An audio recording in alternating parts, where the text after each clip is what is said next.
Chapter 29. Third-person POV. The sky above Falmouth's main army was a roiling canvas of storm clouds, their edges tinged with an ominous crimson as if the heavens themselves wept blood. High above, Riken floated, his white, spiky hair fluttering in the biting wind, his vivid red eyes glowing with a fury that seemed to pierce the very soul of the world below. His black horns, curving slightly backward, gleamed under the flickering lightning, marking him as something far beyond mortal, an Oni, a monster, a nascent demon lord. His dark blue kimono, tied with a white obi, billowed around him, the sheathed katana at his left hip a silent promise of death. His expression was a mask of cold determination, a scowl that spoke of grief and rage intertwined, an unnameable emotion that churned within his chest. Is this the same torment you felt, Milam? He thought, his heart a crucible of sorrow and wrath. The memory of Tempest's ravaged streets, its people slaughtered by Falmouth's arrogance, fueled the inferno within him. Below, the 20,000-strong army sprawled across his sacred land, their banners fluttering defiantly, unaware of the judgment descending upon them. You've sown bloodshed and despair, Falmouth, Riken muttered, his voice a low growl that seemed to resonate with the storm. Now, reap the wrath of a demon lord. He had fully embraced his monstrous nature, his battle form radiating an aura that made the air itself tremble. With a sharp snap of his fingers, he summoned an anti-magic area, a shimmering, translucent dome that encased the enemy army like a tomb. The barrier severed their access to magicules, trapping them in a prison of their own making. No spell, no skill could pierce its unyielding walls. The soldiers below froze, their faces paling as they sensed the shift, their magic fizzling into useless sparks. You've poisoned my day with your insolence, Riken snarled, his eyes blazing with merciless fury. Since you're blind to your crimes, let me sear them into your souls with a vision of ruin, Emberstorm Crucible. He stood motionless, his will alone conjuring the spell. A faint pulse of magicules, barely a whisper, surged 300 meters ahead, etching a crimson glyph into the earth. The ground scorched, blazing runes flaring to life, their heat distorting the air. The Falmouth army faltered, their ranks wavering as dread clawed at their hearts. The storm above roared in sympathy, lightning cracking as if heralding the apocalypse. This is no mere flame, Riken declared, his voice a thunderclap that drowned out the soldiers' cries. This is the wrath of a kingdom scorned, a crucible forged to burn away your sins. Writhe and perish in its embrace. From the glyph erupted a cataclysmic firestorm, a 250-meter-wide inferno of searing reds and blinding whites that roared like a vengeful deity. The blaze engulfed 5,000 soldiers, its ferocity unstoppable within the anti-magic dome. The air itself seemed to scream, the heat warping reality into a hellscape of flame and despair. Outer zone 5,125 meters, thousands shrieked as flames lashed their bodies, the 1,000 degrees Celsius heat melting armor into molten slag that fused with blistering flesh. Oxygen vanished, their lungs searing with each gasping breath. For 40 agonizing seconds, they clawed at the earth, some collapsing in shrieking despair, others stumbling blindly, their screams a cacophony of torment that echoed across the battlefield. Central zone 0 to 50 meters, at the firestorm's heart, the heat surged to 2,000 degrees Celsius, incinerating thousands in an instant. Their bodies disintegrated into ash, erased in a flash of unrelenting judgment, leaving nothing but charred silhouettes etched into the ground. A lone soldier stumbled back, caught in the outer flames. His skin bubbled and blackened, his screams swallowed by the firestorm's deafening howl. He collapsed after 40 seconds of unbearable agony, his body a smoldering ruin. Riken's mind tallied the fallen, 5,000 dead, their souls claimed by the crucible. As the inferno raged, Noah descended beside his king, his long sword sheathed across his back, his presence a silent oath of loyalty. His red eyes scanned the battlefield, unyielding as stone, his calm a stark contrast to the chaos below. Riken landed with unshakable authority, his piercing gaze sweeping over the remaining army. I am Riken Tempest, sovereign of this nation, he proclaimed, his voice a thunderous decree that silenced the wind itself. You dare invade Tempest's soil? Every soul here is now forfeit. Resistance is futile. The soldiers quaked, their courage crumbling under the weight of his presence. Riken's heart remained untouched by pity, the carnage awakening a new power within him, a merciless skill born of his resolve to protect Tempest at any cost. A voice echoed in his mind, less than confirmed.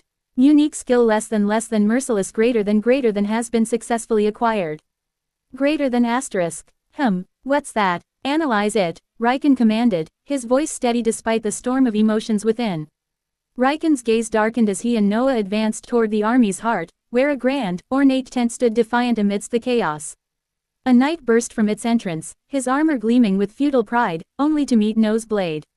The long sword flashed, severing the knight's head in a single, clean stroke, blood spraying as a terrified squeal echoed from within the tent.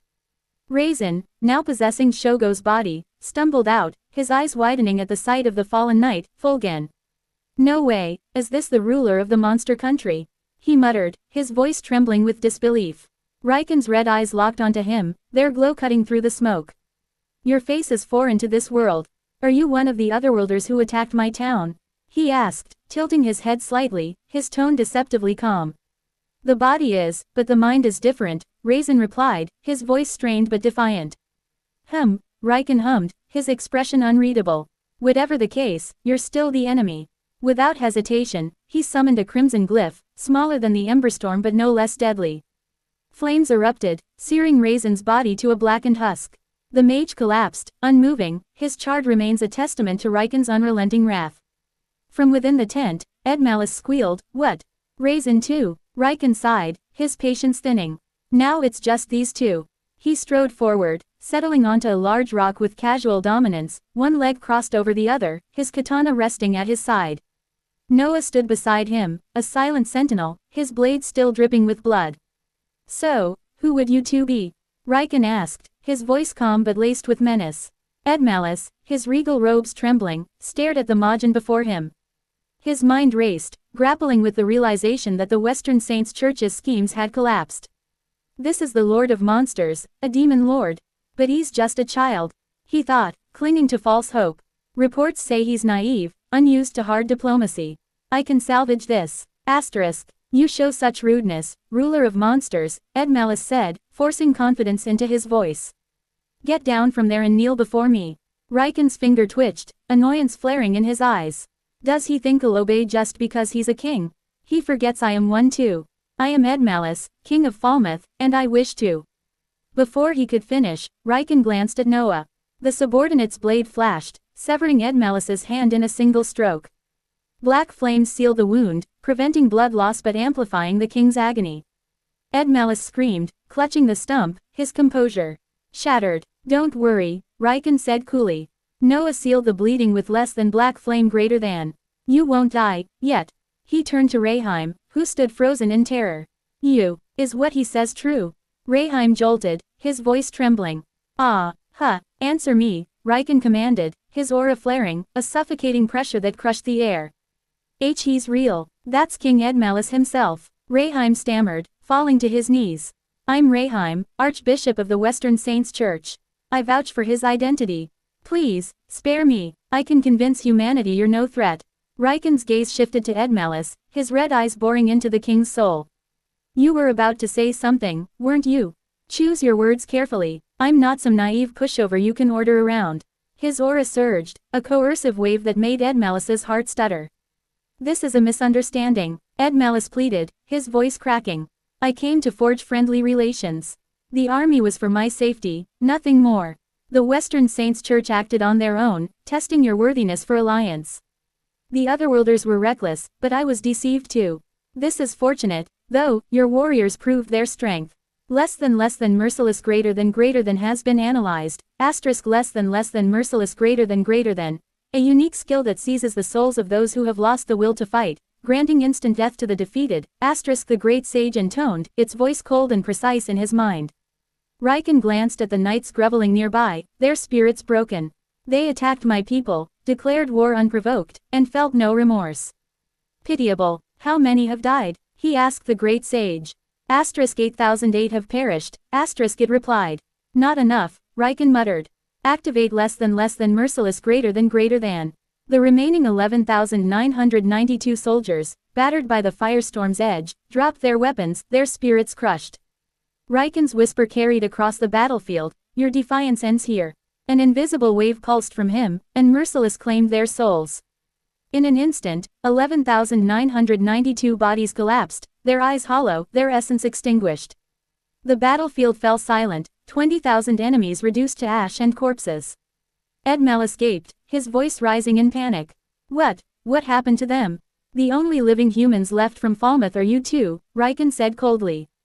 Asterisk less than merciless greater than has spared only Edmalis and Rayheim, asterisk the great sage confirmed.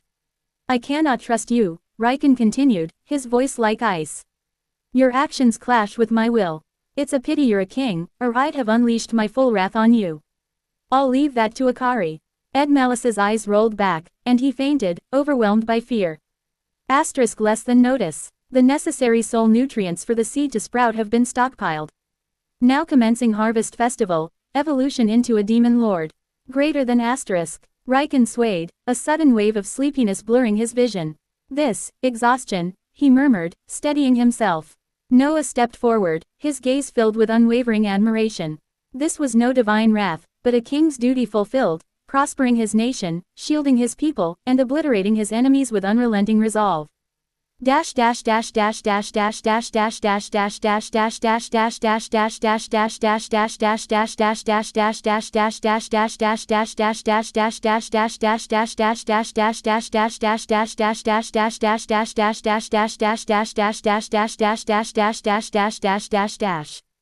Back in Tempest, the plaza was a somber tableau of grief. Hamiko and Majoran had erected a fourth barrier, protecting the town as its people gathered around the bodies of their fallen. The air was thick with sorrow, the silence broken only by soft sobs and the rustle of wind. Riken-sama, Hamiko whispered, her voice trembling. As long as he's by our side, we want for nothing. But for him, losing even one of us could shatter his heart. Kokuyu sighed, glancing at the sleeping figure nearby. It's because you keep sleeping, Akari, he whispered, his voice thick with unshed tears. Get up. The survivors stood united, their hope pinned on Riken's evolution, their hearts heavy with the cost of his path. The harvest festival had begun, and with it, the promise of resurrection, or the risk of losing their king to the darkness he now embraced.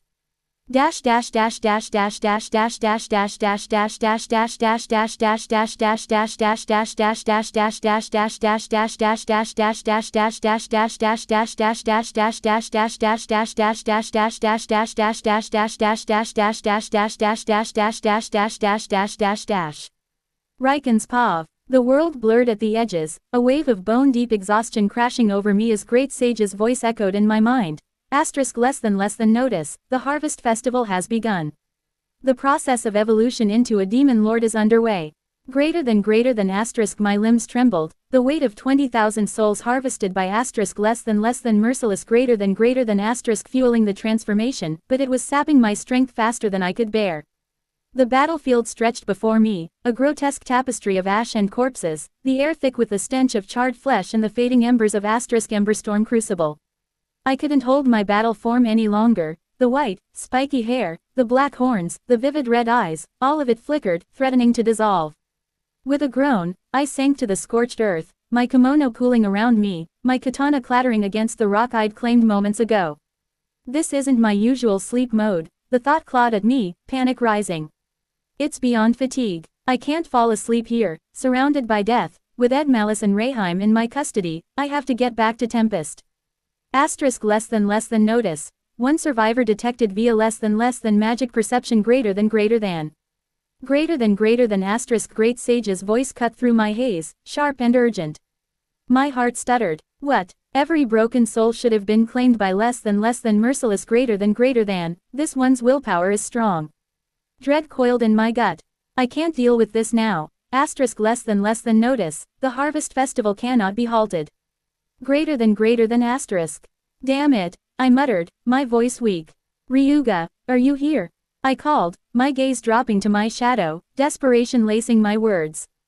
A massive tempest wolf leapt from the darkness, its fur bristling, eyes gleaming with loyalty.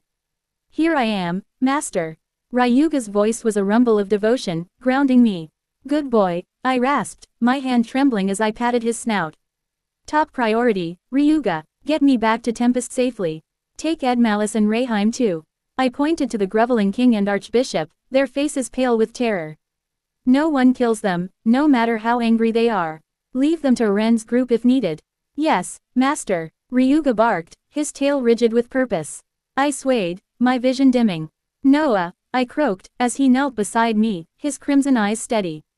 There's one survivor. Don't kill him, capture him alive.